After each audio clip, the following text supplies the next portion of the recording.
All right, joining me now from the All-NBA podcast at DNVR, Adam Mares. Adam, how are you? I'm doing great, brother. Glad to be on the show with you. Thanks for having me. Thanks for coming on again today. Since it's the day before Halloween, we're going to play a little game of trick or treat. Trick, it's an early season trend that's fake, not going to keep going. Treat, it's real. This is actually something that's going to continue on way past the first week of the NBA season. Let's start off with one of the biggest trick or treats so far this year. The Lakers, they're 3-2, no LeBron James. Luka's played only 2 games. And this is largely because of Austin Reaves. Austin Reaves this season, Adam, has scored 26-9, 25-11, 51-9, 41-5, 28-16. Austin Reaves is an all-NBA player. Trick or treat? Oh, man. I don't think he's going to end up an all-NBA player. I think here's the thing. I don't think any of this stuff is a fluke. He's a really good player. And when you give him the ball and make him the number one guy, you're going to have performances like this. I think he's capable of it. But his role's probably going to change a lot throughout the course of the season. So that's why I'm going to say trick, not treat on this one. But I'm not trying to hate on him too hard, KOC. I think he's actually great. I mean, he seems like he's really taken a leap here, like not just in volume, but in efficiency as well. Like the types of shots he's taken, like he has Jaden McDaniels defending him. He's driving into Rudy Gobert. He's going against the best of the best on the defensive end. He hit a step back 3 against Drew Holiday in their game against the Blazers. He's doing high degree of difficulty things. And so he's not going against the third best defender. He's doing this against the best defenders on the opponent. That's where I'm looking at things here. I'm like, okay, Austin Reaves has experienced a year-to-year improvement so far throughout his career. Last year, he averaged 20 a game. This year, up to 34.2 points per game with 68.7% true shooting. It's absurd. 11.6 free throw attempts per game. And a lot of it, people say, oh, he's grifting, he's the white SGA and all that. But he does get legitimate contact a lot because he's an aggressive driver. He's a really good playmaker. And so does he make All-NBA one of the 15 best guys in the league? I'd lean towards trick just because there's so many great players. But at the same time, like the ability, Adam, that feels like part of just something that's happened year to year with him. And that's where the real treat is with Austin Reaves, I'd say. Some of these numbers, though, man, are just like when we get 4 games into a season, the number like 11.6 free throw attempts. Well, he had 22 in one game, so it's kind of weighs everything up, weighs the average up. I will say this. I'm also curious, and this pertains to him. You said, the question about being a foul grifter, he is one of them. And look, if the league's going to incentivize this, why shouldn't players do this? I'm not even knocking him.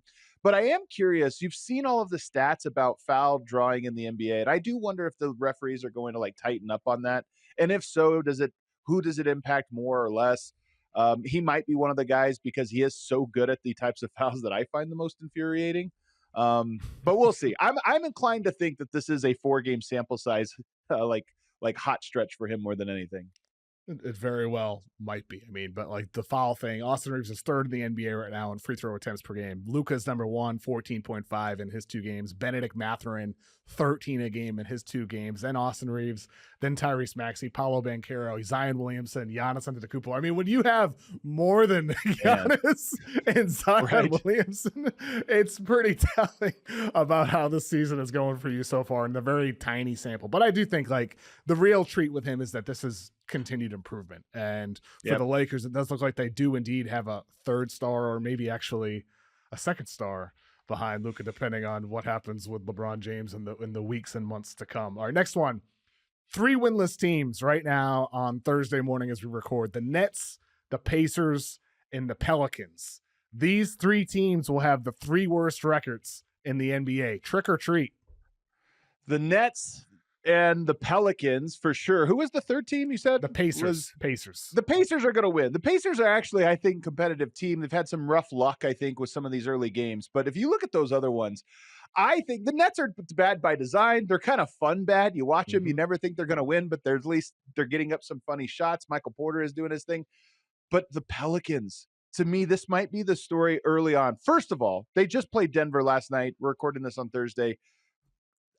I don't know if I've ever seen a team that has so clearly quit on their season than what I saw from the Pelicans last night. That was a team that had no spirit. had no care. They would come out of timeouts down 20 and somehow be on their heels. I think I don't know when Willie Green's getting fired, but it's sometime soon, because I can tell when a team has quit. And the worst part is Derek Queen, who they traded their first round pick for, he seemed to be a guy, like, usually if you're a rookie and your team is quit, you're still trying to prove yourself. You're brand new, your fourth game in. Even that guy looked like he didn't want to be on the court last night. That's a disaster situation. I think they might have one of the two worst records in the entire NBA and no draft pick to show for it. Adam, it is completely depressing for Pelicans fans. It really is one of the most sad stories in all of sports, really. I mean, when you think about a fan base that in June, they had the Pacers first round pick, top 4 protected, of course, top 4 protected. And then they traded it for this year's, the 2025 pick, number 23. Then they trade 23 in their own best of first round pick, their own or Bucks first round pick in 2026. And of course, right now they're winless, and they trade that to move up 10 spots. And now they're in this position where 2 of the 3 worst records in the league are the Pacers and the Pelicans. And I agree with you for what it's worth. I think it's a treat that that's going to be one of the worst teams, no duh. Pacers, they're going to win some games. Like, I'd say trick there. They're not going to be horrible. The Pelicans, agreed. I've been split on them. I feel like the names on the page should be better than this. But there's something that you're talking about that you touched on that you saw last night against Denver. There's something with the character, the mood of this team that is just going to lead to a ton of losses like the one we saw last night, especially in the Western Conference. Like, they just look like their team, some people thought they'd be better than Portland. Portland plays with spirit and love and togetherness. The Pelicans, they're on the opposite end of the spectrum. And until Willie Green at some point probably gets fired, I don't know if that changes anything. It probably doesn't. I think it's probably not. Probably not, because it's actually not just the coach. It's the players in the locker room that sometimes dictate tone and character more than even a coach can. And that's where I look at this Pelicans team and I'm like, oh my God, this could be a disaster. And the Atlanta Hawks could be the team that ends up with the number 1 pick just for trading out 10 spots to get Asa Newell, who they were probably going to take at number 13 anyway. It's arguably, I think it was underrated even at the time how bad that trade was. But if you're Atlanta, maybe it even dictates your season a little bit. It's early. We'll see how they normalize. But if I'm Atlanta, I'm looking at that and saying, I almost all but guarantee a top 3 pick coming up in this draft. That's how bad the situation is right now and how good that pick situation is for them. But yes, Herb Jones looks like he doesn't want to be there. Trey Murphy looks like he doesn't want to be there. Zion looks like he doesn't want to be there. That is a team that, to me, has no sign of turning it around anytime soon. Real quick, I just want to read an email from Patrick, who emailed me. He said, KOC, I am dying. I can't watch Willie Green coach one more game. Oh, man. No feel for the game, horrible rotations, never takes timeouts to stop a run, and most of all, clearly has no respect from the players, which creates an environment devoid of accountability. I'd say Patrick hit the nail on the head about the Pelicans situation. Let's move on to the next one here with your Denver Nuggets, Adam. Jamal Murray, averaging 27 points per game right now. Jamal Murray is going to have a career best regular season. Trick or treat?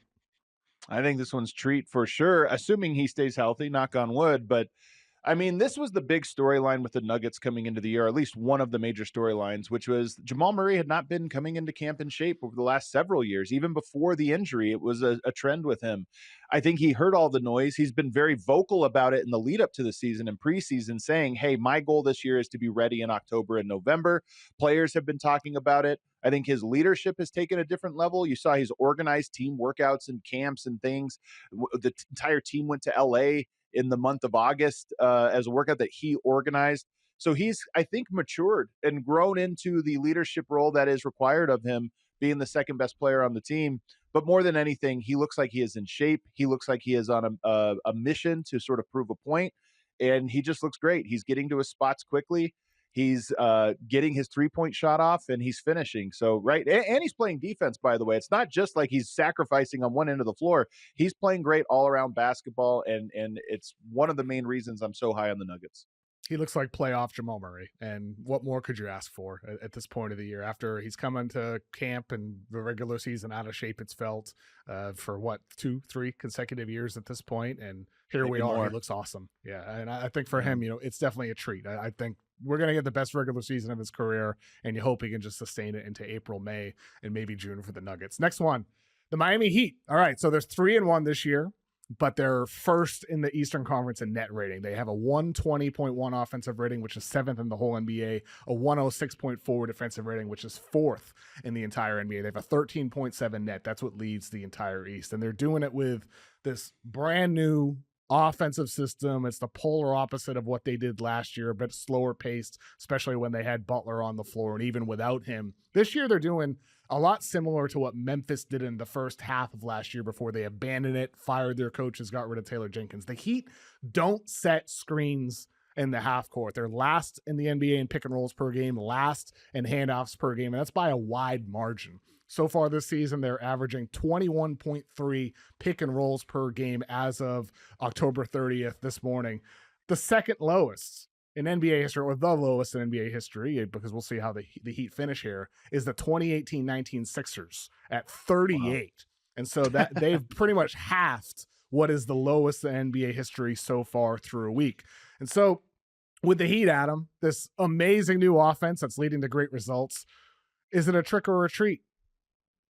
I think it's a little bit of a treat, and especially the stylistic part that you're talking about here. I mean, you see it's a lot of off-ball screening, so instead of on-ball screening, you're getting guys open. But I think more than anything, they're not the actual stat about how many screens, it's almost misleading. It's really more of a style choice, and that style choice is it's a pick and roll league, but teams have evolved all of these different schemes to contain the pick and roll.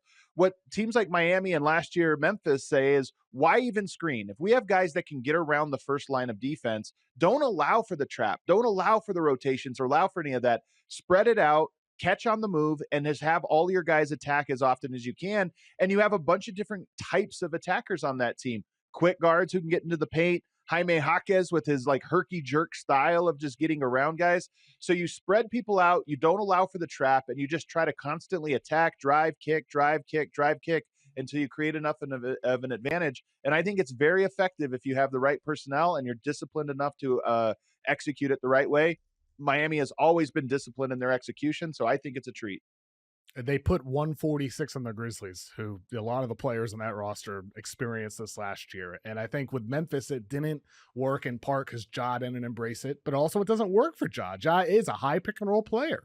He is someone who operates within the type of system to great success over his entire career. But for the Miami Heat, you nailed it, Adam. Like a lot of these guys on this team, it fits them stylistically, especially with Jaime Jaquez. He's playing the best he has in his entire career after a down sophomore year, a little bit of a sophomore slump for him. He's been sensational this season, and I think it's in part a product of this system. The Heat are using him back to the basket post-ups. They're using him bringing the ball up the floor. At UCLA, all 4 years he played there, he was just one of the best cutters and movers without the basketball in his hands in the whole nation, even before he became an on-ball star there. And so I think with him, he's just leaning on some of the qualities that he's used to make him a first-round pick. And now he's doing this in this brand new system with better talent around him. So are they going to be a top 4 team in the Eastern Conference?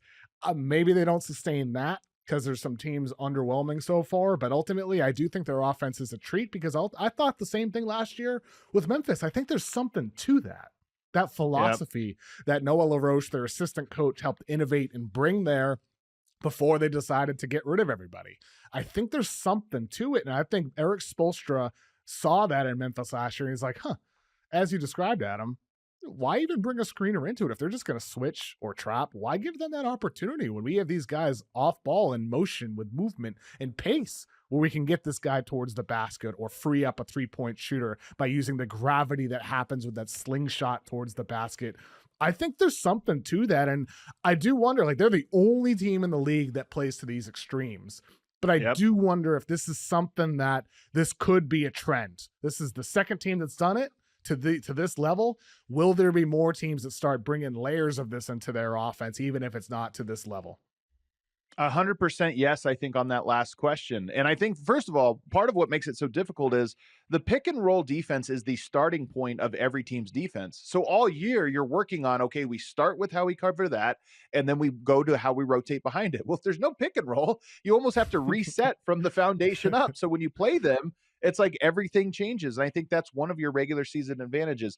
But even teams like Oklahoma City, even though they're technically screens, a lot of what they do is guard to guard flat screening and then slip out into open space. So, like Isaiah Joe is the great example of this. Late in games, they would often run Isaiah Jones on a flat screen on Shea and then exit him to the corner. It operates very similar to what Miami's doing in that it's not actually a screen. You're just trying to get the defense moving and then get out into that 5-out spacing so that Shea can operate with as much space as possible. So even though those technically count as screens, it's still something similar. And yes, it's a copycat league. When teams find success with it, it's going to infiltrate the entire league. Every offense is going to have pieces of it at some point soon. I think that's spot on, and that's like kind of the tricky thing with some of the data about pick and roll. Like if you're seeing a ghost screen or someone slipping out of a screen, it's not the same type of screen as Rudy Gobert or Nikola Jokic setting a hard on ball screen. A Steven Adams screen is different than Klay Thompson slipping from Stephen Curry back in the day with the Warriors. Like it's just a different stratosphere of what it means. So I think to your point, maybe there needs to be a differentiation between what types of screens we would be setting. Next one, sticking in the Eastern Conference here, Adam. The top Eastern Conference standings as of Thursday morning. The Bulls and the Sixers undefeated at the top of the East, ahead of the Heat and the Bucks, both 3-1. The Cavs, Pistons, Knicks, three of the favorites in the East, trailing there as well. Hornets, Hawks, Celtics rounding out the top 10 so far. Let's start with the undefeated Bulls, since they are at the top. The Bulls, Here we are. They're starting five so far this year. Nikola Vucevic, Isaac Okoro, Matas Buzelis, Josh Giddey, Trey Jones. They have been absolutely sensational so far. 114.9 offensive rating, 106.2 defensive rating. The Bulls are actually really good. Trick or treat. Yeah. I'm going to say trick, at least to the degree that they're at. And even honestly, just as like this like top 5 or 6 team in the East, I think will come down. What I think is happening, first of all, I do like this team. I think Josh Giddey is a little underrated in how good he's going to elevate the floor of your offense. He's going to get the ball up the floor quickly. You're going to get into transition, which is something they do really well. In the half court too, Adam. His shooting is improved, so he's not a liability like he was in his last playoff series for OKC. But even in the half court, it's more that he can get you into your offense quickly. So you're operating with a full shot clock in every possession, even in the half court, which is really valuable. Trey Jones, I think, does similar things, can play with pace and get you into your offense. So to me, I think that the team is actually good, but I think the reason they're off to such a hot start is you look around at teams like Orlando, Atlanta, even Detroit, there's meaningful changes to the roster and they're adjusting to those. I think Chicago got to hit the ground running a little bit better than some of those teams because there's a lot of continuity. They already kind of know what they are. And so I think that's given them an advantage that'll probably wear off at some point in the year. They're a good team. They're not a great team, but they're off to a great start, which is fun. Yeah, I'd say trick if you're expecting top 3, top 4 in the East. Treat if you're expecting them to be in the middle of the pack, top end of the play-in, fun, feeling positive, competitive. You're feeling like hope with Matas Buzelis. And by the way, I mean, 6'10", some of the stuff he does off the dribble, Adam. I mean, Buzelis is coming along very, very nicely for Chicago. So I'd say treat in that regard. The undefeated Sixers. They are 4-0 as well. Joel Embiid has been up and down so far, but ultimately we see VJ Edgecombe and Tyrese Maxey just absolutely shredding so far, especially Maxey averaging 37.5 points per game, VJ Edgecombe 22.3 points per game. They've been great so far, leading the Sixers. Are they legitimate East contenders, Adam? Is that a trick or a treat? Contenders, I'm going to say trick. But they are maybe the most fun team in the East right now. And I think they're also really good. Here's why I'm going to go trick. There is a narrow needle for them to thread, in my opinion. Joel Embiid clearly does not look like he is anywhere close to the athletic form that we saw previously. He can still score. He can draw fouls. He can hit the mid-range jumper. He can get to the post, and he still has his feathery touch. but he's not dynamic offensively, athletically, and he's certainly not dynamic defensively. He can hardly move there. So you're in this weird identity crisis where you have this effective guard lineup that they've deployed with Tyrese Maxey, Edgecombe, Kelly Oubre, and Quentin Grimes. All of those guys can get by their defender. And when you put four of them out there, you stretch the floor and you just attack from all angles. And it's been so fun to watch. I think Embiid does have a role to play in that system as a high screener, pick and pop player. And I think that would actually work well. And maybe that's where this all ends up. No longer as Joel Embiid, the fulcrum of your offense, but as a part of this 4 out, 1 in, really dynamic, quick guard play offense that could work. I just am skeptical that a team's going to be able to identify themselves over the course of one season. So they have the upside. I really like Edgecombe, but I think that they're going to be a team with split personality disorder for most of the year. It's possible. It's possible, Adam. But I think with that said, Tyrese Maxey, perhaps this is a real leap. VJ Edgecombe looks like the real deal. Yeah, I know Tim Legler raved about him on your show. He went on Bill Simmons this week, raved about VJ Edgecombe. I mean, Tim has hit the nail on the head with the way in which he moves in the floor, the decisiveness in his decisions, and the athleticism is just absurd with Edgecombe. And I think Maxey as well. It's like, remember when like it's Harden, Maxey, it was kind of like one guy's moving slow and James Harden, one guy moving fast, kind of a fire and ice type of thing between Harden and Maxey. With Edgecombe and Maxey, they're both explosive and fast and speedy. So fast. And I think that's where now it's Embiid who's juxtaposed against those guys, as he's a bit more plodding, moves slower. But after his really horrible first game, he had 4 points on 9 shots and the opener against Boston. And I had Spike Eskin on the show at that time, and we're talking about Embiid. How concerning is it? Because he looked great in his single preseason game. And Spike is like, well, it depends if you're an Embiid supporter or an Embiid hater. You're going to use this as part of your argument either way. But since then, while he's been on a minutes restriction, he's looked a lot more like himself. He had 20 points against Charlotte in 20 minutes. He had 25 against the Wizards in 23 minutes. And of course, these aren't contending opponents. However, he did look better as a scorer. Defensively, he's not quite the same, though. But they also haven't had Paul George. And the East is wide open. And so I'd lean towards the window's open a crack for this to be a treat, Adam. It's open just a little bit. It's just okay. You're shutting it entirely. I know it's a lot of ifs. It's a hell of a lot of ifs. This is if VJ Edgecombe can keep this up over 82 games, and if Embiid can alter his game to fit the style, and if Paul George comes back and is able to be a value add and not change the identity. This is just why I love it. They're a great story, and I think that they have a real future now with Maxey and Edgecombe. Those are two really are players that you should be excited about for a long time if you're in Philadelphia. And it could work with this group. It's really hard for a team to reestablish an identity on the fly when that identity is so different from what you would expect when everybody is healthy. And right now it is Embiid, who's been the anchor of your team, that probably is going to have to adjust and alter his game to fit the style that I think makes sense for the rest of the healthy roster. And then Paul George, what a weird X factor that is. When is he coming back? What is his role in all of this? How does he fit into that system? Is he off ball more? It's just too many questions for me to think that it's contender status, but I think they'll be very good and have a very good year. Yeah, I think contender status might be it. Definitely, there's a lot of ifs. I will acknowledge that there's a hell of a lot of ifs with Philadelphia. Another team that people are feeling some ifs about right now is the Orlando Magic. The Magic so far this season, their defense is in the bottom 10. It looks like it's fallen off a cliff.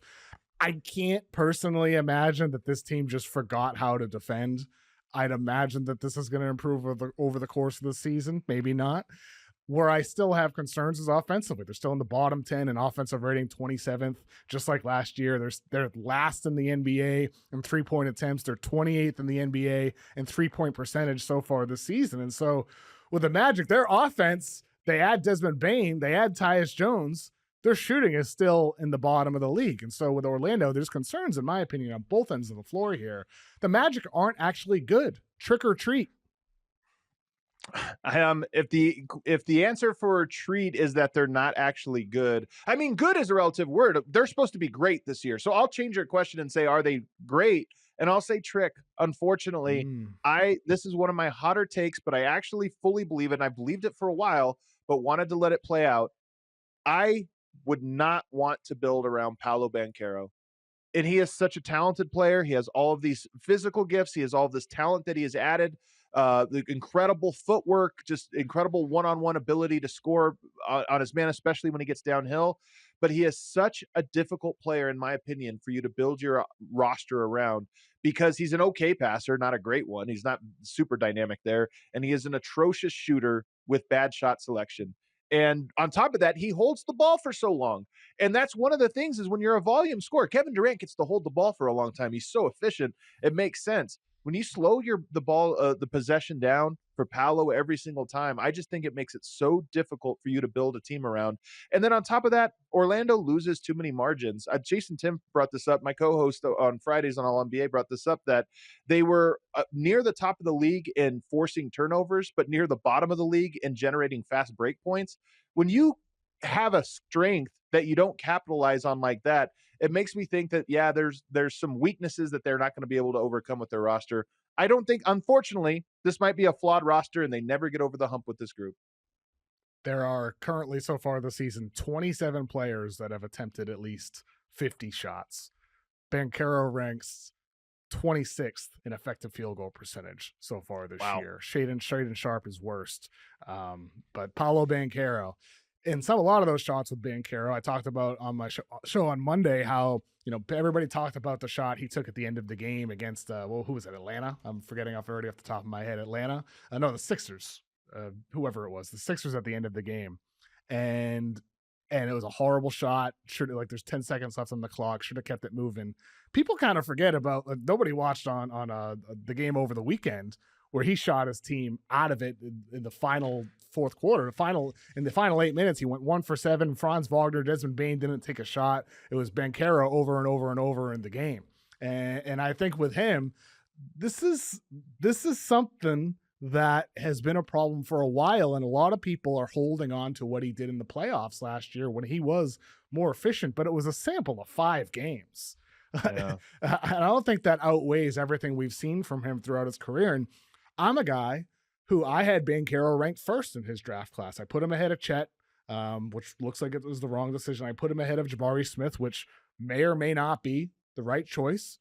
I think Banchero has all the talent in the world, but he just has some missing pieces between the ears when it comes to reading the floor with his decision making. And that's where it's like, if I'm the Magic, I'm not saying I'm going to shop Paolo Banchero, but at the same time, Adam, I do have major, major questions if I'm looking in the mirror at my team saying, can we actually take the leap with him dominating the ball over Franz Wagner, over Desmond Bane, over Jalen Suggs? They have so much talent on this roster. They shouldn't be coming out of the gates like this. This should not be happening defensively through the leadership aspect, through the tone setting, and it definitely shouldn't be happening offensively. And this is a Jamal Mosley thing as well. How are you still last in the NBA in 3-point attempts after these pieces you add? I can't fathom how this was a front office objective this summer, and really not a lot has changed offensively. I think there's something with the star player in Banchero, but also with the coaching in Mosley as well. Agreed. That the front office is going to have to take a good hard look at this if this continues, or if they don't take another step forward this year. And I like Mosley. I'm rooting for him. Like I've enjoyed covering him, just as a media member covering a coach. But like I said, there's too many margins that they lose. And when you see obviously the development about Banchero and the way that their defense has fallen off of a cliff, their offense hasn't taken a step up. That's concerning because their roster is better right now than it was last year, but they look a lot worse. We'll see what happens. All right, I asked some people on Threads, what has impressed them? What has disappointed them so far this season? There were a ton of replies. A lot of people said the Magic. A lot of people responded with Wemby, as you'd expect, for what impressed or disappointed them. Arnold responded saying, Jonathan Kuminga. Whatever Jonathan Kuminga did over the offseason to make himself valuable in the Warriors rotation, rebounding, the on-ball defense, knowing when to attack versus make the extra pass. I thought Arnold, as his username is written out, Arnold, he's spot on that Kuminga is one of them. So, Adam, has Jonathan Kuminga figured it out? Trick or treat? This is too early to rule on this one, to be honest with you. I'm gonna say treat. I'm gonna say treat because I want to believe it to be treat because he Mhm. has been through 5 games now, has been everything I would have hoped he would become. And I'll be honest with you, this was one of the guys that I had not fully written off, but sort of soft written off because he has all the individual talent in the world, but I didn't think he would ever agree to or understand how to play within the beautiful system that the Golden State Warriors play. That's exactly what he's been doing so far. He's Mm. the plays you're seeing on the screen right now, pin down, slip to the basket, reading the court, understanding when it's his moment, when it's not, and really just figuring out how all of the pieces work together, not trying to find your own shot, but figuring out where your shot comes within 2 and 3 man actions. I think he's been fantastic. And I think he's essential for what this Warriors team does. I know some people thought, okay, he signs the extension. Let's get to the deadline and let's trade him, find another piece. The Warriors are great, but they only have so much athleticism on their roster. Athleticism is an essential component in this modern NBA, in my opinion. When you have Oklahoma City and Minnesota and some of these super Houston, super athletic teams, you need athletes to go up against them. He represents the athleticism bridge that saves the Warriors. So I think he's been fantastic. It's too early for me to declare this fully a treat, but I'm going to say I like what I see. I like what I see too, Adam. I mean, because it's not just like he's having some hot scoring performances, taking spot up threes, some ISO possessions where he hits a really tough pull up, a Right. floater. It's the Exactly. cutting, it's the movement, it's the passing. He looks like a guy that belongs in the Warriors system. Like that's what it looks Yes. like to me. And, like it just looks like he's been here. This is his 4th year. It looks like 4 years of experience. It looks like a guy who's starting to get it. It looks like a guy who knew what he was doing this summer, and that's why he dragged this all out and as long as they did. Well, It looks like a guy who wanted to bet on himself because he knew what was about to happen. And maybe it doesn't continue. Maybe he gets cold.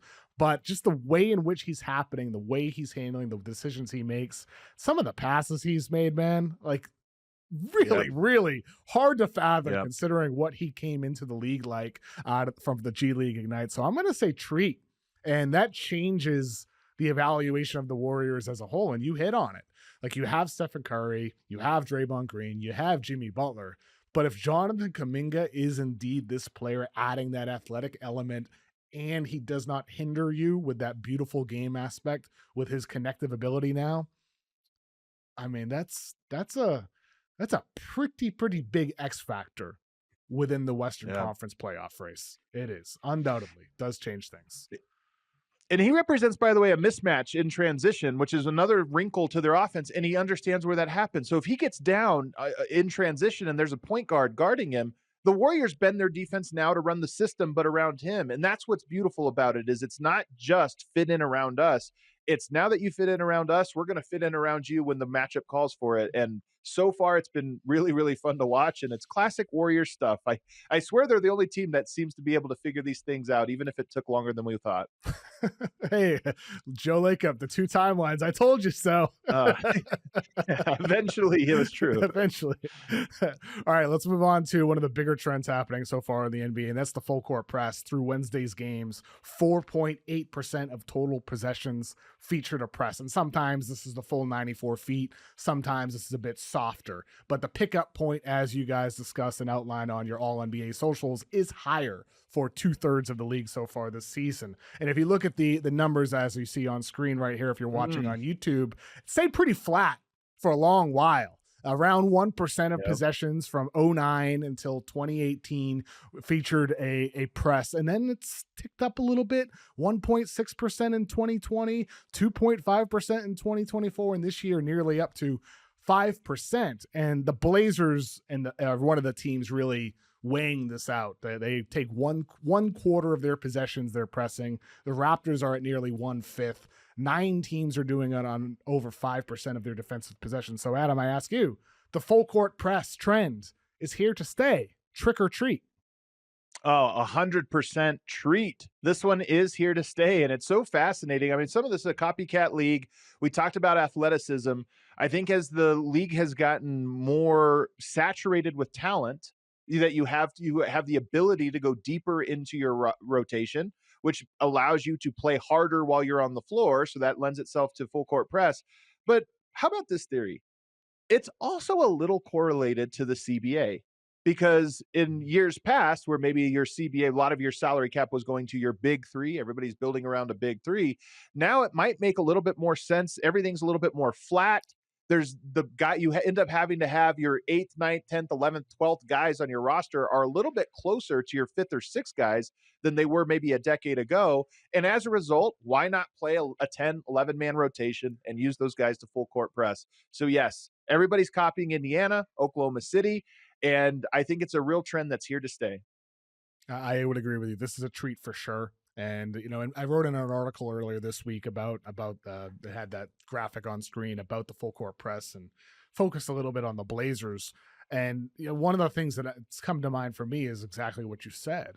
This is like a cheap thing that you can copy. Like we see the Pacers do it to great extremes last year in their finals run. They did a 1/4 of their possessions they pressed in the finals against OKC. The Blazers did it a bit last year as well.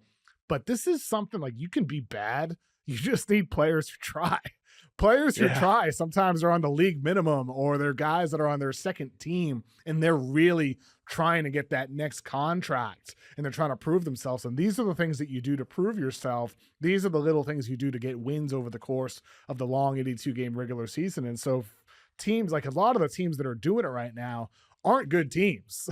Like the Celtics are doing it. Like the Blazers aren't a contender, but they're a competitive team. But it's these younger teams that are hungry. And so I think and ultimately, Adam, like there is logic to it. I remember I said this on the show earlier in the week, but I want to share it with you as well.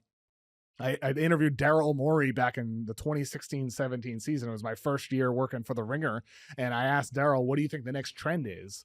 And he's like, more press, more trapping, more aggressive defense as a way to kind of mess with the offenses. At the time, not every team was taking over 40% of their shots that wasn't the league average, 40% of shots being taken from three. It was just Houston as the only team taking over 40% of their shots from three. But he felt that would eventually be a response to the increased offense happening league wide. Well, for seven years, it stayed pretty flat. And then slowly but surely, more and more teams have started doing it with more frequency. And I think that there is something to that as kind of a curveball to throw at offenses sometimes to throw them out of rhythm and get them started late in their half-court sets.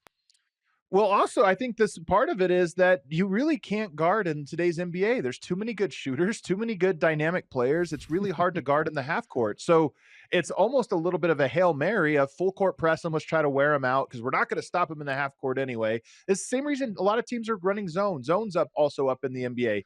And I talked to David Adelman about this earlier in the week about, well, why are you trying to do when you run zone? And he said part of it is you want to dictate what the offense does. So yes, we're vulnerable to these 3-point shots, but we're vulnerable to, he didn't say this, but I'll say it, the guys like Dylan Brooks if we can force shots to Dylan Brooks and away from Devin Booker, we'll take it even if they're good quality shots for Dylan Brooks. And then part of it is you just can't guard anyone. So you might as well throw out some different things, full court press, zone. You can't guard anyone anyway. Let's see if we can't just mix it up a little. Well, speaking about not being able to guard anybody, some of the stat lines we've seen this year, we've already talked about Austin Reaves earlier, but the Stars are posting just massive stat lines so far this season. Giannis Antetokounmpo averaging 36 points a game with 14 rebounds, 7 assists. SGA putting up numbers like he did last year, 35, 6 and 5. Luka in his 2 games, 46, 11 and 8. Wemby, 31, 14 and 5 blocks. And Jokic, not scoring, only 20 points per game, but almost 15 rebounds, 11 assists per game so far. These massive stat lines, Adam, are they the new norm? Is this a trick or a treat? Man, I'm inclined to say this is a trick and that they'll come down a little bit, but I really don't know. The stars around the league and the ability to like maximize or optimize how you space and finish plays around stars seems to be high. And this is kind of what I was getting to with Austin Reaves a little bit earlier I think he's a great player. I think putting him as the number one and then having the guys around him almost makes him more valuable, but he's going to have to go back to being more as one of the off-ball guys around Luka, or at least more off ball, and his numbers will come down. But I still think these numbers are a little high. I mean, some of these we saw in the first week, all of these 50-point performances, and guys are getting to the line at an incredible rate. So I think they'll come down a little bit. But the truth is, Kevin, we have a lot of really, really good players and a lot of really uniquely great players, players that are great in unique ways. I think more than ever before, Wemby, Giannis, Shea, Luka, Jokic, those 5 guys you have on screen, they're all great in very unique ways. They're hard to comp historically because of how unique their skill sets are. And so I think we'll have really great stat lines, just maybe not 46, 11, and 9 or whatever it is Luka has. Yeah, I think with some of these guys, it's not unthinkable. Like Giannis could average 36. It could happen. I mean, Yeah.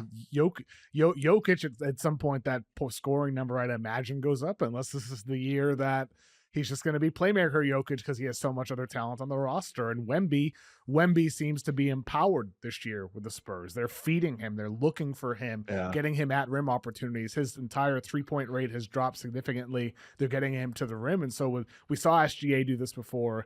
Luka, I'd imagine that's definitely going to come down, especially once he's back with Reaves performing like this and if/when LeBron returns. But with Giannis in particular, he's the one I look at and I'm like, okay, this could be the best statistical season of Giannis's career for sure, given the type of roster he has around him with a bunch of, hardworking defenders, cutters, movers, facilitators, connecting pieces. This feels like this could be the year Giannis puts up 36, 14, and 7. I don't think that's unreasonable with him. And with Wemby, I think it's very possible he sustains that as well.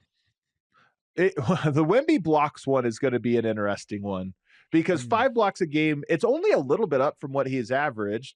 So I think it is possible, but then he just had a 0 block game the other day. I want to see what that number becomes because to me, that's his most impressive skill. Of all the things he does, it's still the fact that nobody wants to go within 15 feet of him when he's on the floor. He ended up getting 1 block in that game. Ended up with 1. Oh, did he get 1? So it wasn't a 0. He continued the streak. He ended up with 1, but eventually he's going to have a game where he gets 0 because we see it in every game, especially in that game against Toronto. They just avoid him. Like there's going to be a game where people just don't go at him.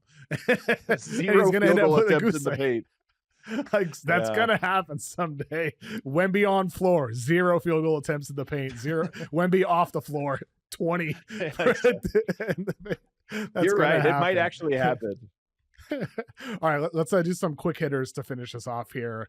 Knueppel is the NBA's new Klay Thompson, averaging 16 points per game, 7.5 3-pointers per game, shooting 53.3% from 3. Is that a trick or a treat, Adam? Well, at the moment, I'm going to say a trick, but it's not the worst comp. I'll tell you what, he reminds me so much of like a 90s college shooting guard. Just like his balance and everything is just so perfect. He's kind of slow but effective at getting to the spots he needs to. Everything he does is very efficient, even if it's slow. I love his game. I like his confidence is through the roof. I don't know if I'm going to go Klay Thompson just yet, but I am a big fan of his, and I am excited to kind of see how what he becomes. I'm going to say treat, and he could end up better as like an individual player. Does he win more? Well, really? That's unlikely. But I'm going to say treat better. Because, yeah, I think so. I think that's very possible because he's an elite shooter off of movement. But what we've seen so far with Charlotte, it's not just the off-ball stuff, the relocations and all that. He's doing a bit off the dribble too. This is something he struggled at in college. He was not effective off the dribble. When I interviewed him earlier this year, he's like, yeah, I know. Like I wasn't good off the dribble. That's something I'm working on. That's what I need to get better at the most. But he's hitting some side dribble 3-pointers, some little stuff out of pick and roll as well. He looks good as a facilitator as well. And I think that's where in this Hornets ecosystem, assuming LaMelo stays as the guy, and so far he's looked sensational for the Hornets, not just as a scorer, but putting in better effort on defense, deflections, movement, intensity, setting a tone. If LaMelo's the guy, Knueppel and Brennan Miller as those second and third guys, Knueppel can do a lot off the dribble that I think has been underrated with him, that is perfectly slotted in next to one other in LaMelo primaries. And so I'm going to say treat with Knueppel. Let's go. An off-ball guy, but because he can do a little bit more off the dribble as well. Speaking about Klay Thompson, so far this season for the Dallas Mavericks, he's averaging 8.2 points per game, 25.9% from 3, 20.8 minutes per game. Klay Thompson is washed. Trick or treat? Man, this one's tough. Because I don't know how you score in that system. I mean, that's a really tough offense, I think, for a guy like Klay Thompson to thrive in. You're almost asking him to lean into the parts of his game that are washed. I mean, there are parts of his game that are washed, I think, and in trying to create, those are going to be part of it. I think I'll go treat on this one, but I feel like it's unfair. I'm going to say treat like it's true, but I also think that if he were in a different situation, he would look way less washed than he is at the moment. Unfortunately for Klay, I think we're entering the stage where he is becoming a headline of Meg the Stallion's boyfriend. I think unfortunately this is a treat. And I mean, dude, he's 36 and he's had some major injuries in his career. He's had an unbelievable Hall of Fame career. I don't think it's insulting to say, okay, this is probably it. He's been on a decline, and this is maybe the year it falls off for Klay. I don't think it's a bad thing. Yeah. That's a rough offense, though. The Dallas offense is right there with New Orleans to watch in terms of what are they doing. Yeah, that's true. I mean, that's 100% true, and that hurts Cooper Flagg as well. And then you have AD. He has an Achilles injury last night. Not hopefully, like we haven't heard yet, an Achilles rupture or anything like that, but he was dealing with some type of Achilles tendonitis. AD, he gets traded to Dallas. He rushes back to play through a groin injury, gets hurt, misses the entire rest of the season. And then Klay, and then this year, still maybe trying to prove himself, playing through some type of Achilles issue.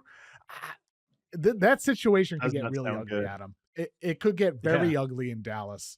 And we'll see once we learn more about AD. But that whole offense, as you said, is ugly. And so far, they are not meeting Nico Harrison's high expectations. The Utah Jazz. Their win-loss over-under was 20.5. This year, they're 2-2, one of the funner teams in the league to watch. The Jazz are going to hit the win-loss over, trick or treat. Man, see, this one is so hard because what is their incentive and how hard is it going to be to keep this going? I think one of the things is a young team, young coach, innovative offense, and they do some fun things that probably aren't going to win you a ton of games but could get you over that 20.5 mark. I'm going to say treat, but only barely. I do think the wheels will come off, and they're already doing some things with this. You know, you look at their starting lineup and they get off to these great starts and they have all this momentum. And I feel like they almost are slow to go back to it, which makes me wonder if they're a little self-tanking already. Like, hey, we proved what we needed to prove in the first quarter. Let's pump the brakes. I do think there could be something to that already as well. I mean, they played 13 guys last night. Like, they're going really deep into their rotation, playing a bunch of guys who may or may not be part of the future there, and some that are, and you're developing those guys. Clearly, the incentive is development. The incentive is not maximizing wins. They just happen to be 2-2 so far. But I would say treat 2 games slightly. Yeah, they've had 2 games this year where they were up like 30-10. And then the starters come out and don't check in again until like 2 minutes to go in the half. And you're like, hold on a second.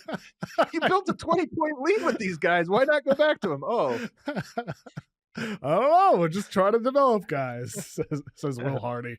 I mean, I think you're spot on there. I'll take the slight over though with them, so I'm going to say treat. They win 21, 22, 23 games, something like that. They're not going to win 41. Something goes severely wrong with the Jazz if they win 41 games. You want another lottery pick. All right, got 2 more for you. Denver edition ones here. Cam Johnson, so far this year, 8 points a game, 38.5% field goal, 31.3 3-point percentage. Cam Johnson is a bust acquisition for Denver. Trick or treat? I'm going trick on this one. I mean, it would be treat so far through 4 games. He's been pretty atrocious. But Denver has been great. And this is part of what's exciting about the Cam Johnson fit is he looks very uncomfortable. The thing that concerns me, there's only one thing that concerns me about it, and that is that he looks nervous.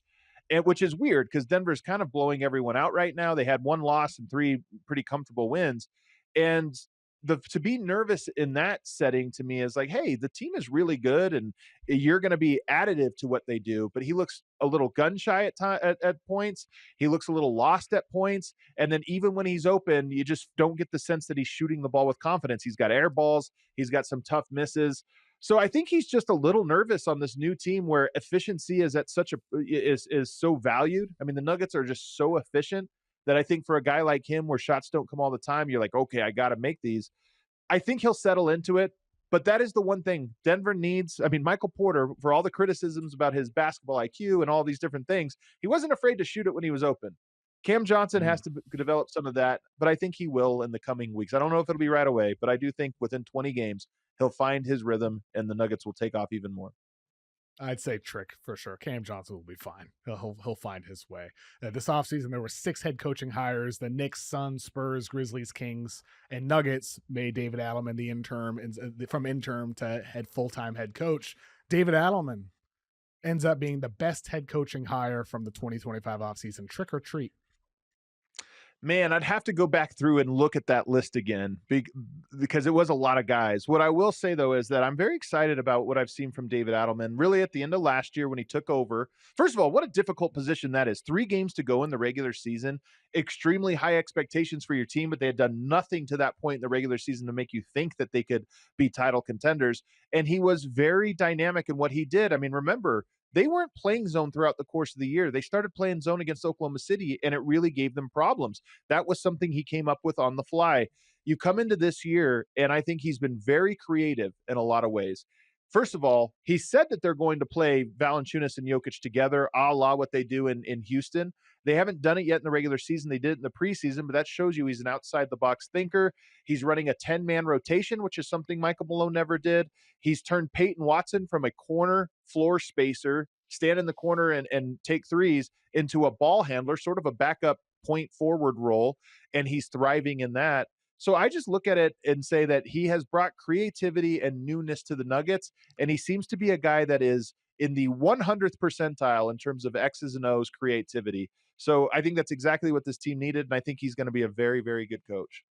Yeah, I'd say so as well. It's whether best or not, only time will tell. I'd say so far this season, he looks like an A+ hire, the right decision. And a guy for a long time in NBA circles, people said, yeah, David Adelman, guy who's going to get a chance. David Adelman, you hear that name a lot when it comes to assistant coaches that'll get opportunities.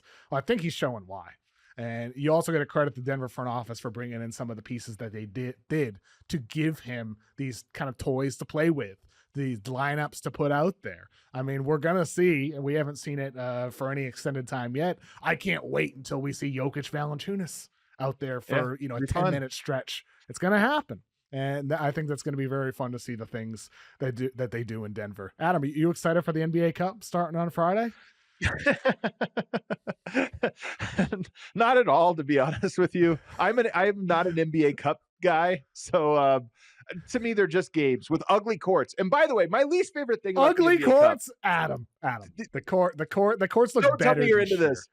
They look better this year. They look the best they ever have. These are the best courts you're they've ever than had. Me. You have a couple. Yeah, look at the best they've ever had. They've always looked horrible. So there's the lowest bar to clear. The bar's literally on the ground. But here's what I hate most about them. When you go through and watch all of the highlights of the year, we're gonna go watch Luka Doncic's best highlights of the season. There's always those weird court ones that just pop in there and look so out of place out of nowhere. And you're like, wait a second, what happened? Now we're back to normal. I hate it. They're just a game. It's just a Friday slate of games is all it is.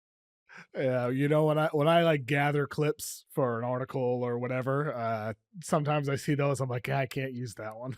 Can't use it. It's not even kidding. You can't use it. But I like it when it's happening. I like it when I'm watching the games. Though. That's the thing. I don't know. So that's one thing I'm curious about for people. Like, are you with Adam? Or are you with me? So, one more thing here, just comment on Spotify or YouTube or hit us up on social. Do you care about the NBA Cup as a fan? Or do these games mean a little bit more to you as a fan yet, year 3? Or is just this colorful courts, ugly courts as Adam calls them? It's the ultimate thing that feels important for 1 second. The immediate moment it's happening, it feels like, oh, it's a cup game. And then once it's over, you're like, okay, that was just a Tuesday game. I will say this, and I'm not even kidding about this. I don't remember who won it in either of the 2 years. And I think it was the Lakers year 1. Was it not? The Lakers and the Bucks. I did not remember that the Bucks won it. And so last year. And and I'm an NBA guy, so that tells you how much stock I put into it. It happens and then I forget about it. I hope someday it becomes something that matters. It's just going to take a long time. To me, I've said this on the pod before. I think it's going to have to be something where it's sustained dominance, where a team wins the NBA Cup, they win 68, 70 games, and then they win the NBA Finals, where they're the first team in NBA history to have best regular season record, win the NBA Cup, and win the NBA Finals, like a triple crown for a team.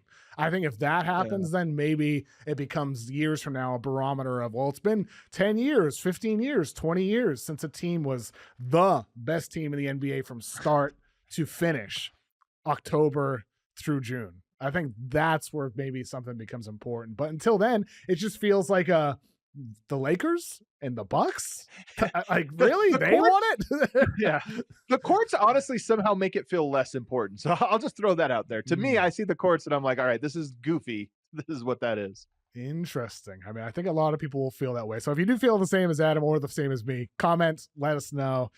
Adam, this is a lot of fun, man. Appreciate you joining me. Fun, Please let people know where they can find all your stuff, and you're everywhere. Yeah, me and Tim Legler, all NBA, as well as Jason Timpf on Fridays. And then if you're a Nuggets fan, make sure you're checking out DNVR Nuggets. We have some really cool stuff up on our YouTube channel there, including one-on-one with Peyton Watson and a cool breakdown of the Nuggets first week. Adam, keep up the amazing work. Awesome. Thanks, brother. What's funny is you asked me, I don't feel like I have that many hot takes, but you asked me questions on a few of the things I actually do have.